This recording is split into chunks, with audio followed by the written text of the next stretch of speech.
The first job God gave humans to manage and to take care of God's stuff on earth. So, lahat ng meron tayo ay pinahiram lang ng Panginoon. At yung unang trabaho na ibinigay sa tao is to manage and to take care of everything on earth.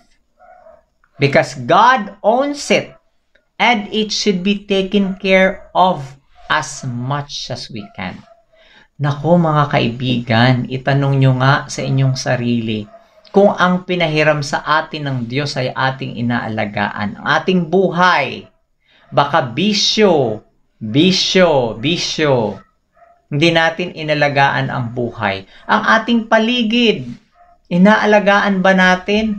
Nako, kung makatapon tayo ng basura, kung makadumi tayo sa paligid, makasunog tayo ng mga kung ano-ano, plastic, dahon, everything, makatapon ng basura kahit saan. Yung mga puno, inaalagaan ba natin? Nagtatanim ba tayo? Uputol tayo ng putol. Samantalang nagbibigay sa atin ng lilim, ng pagkain, ng gamot, ang puno, nagbibigay sa atin ng oxygen para tayo makalanghap. Binubuhay tayo ng puno, bakit natin sila pinapatay?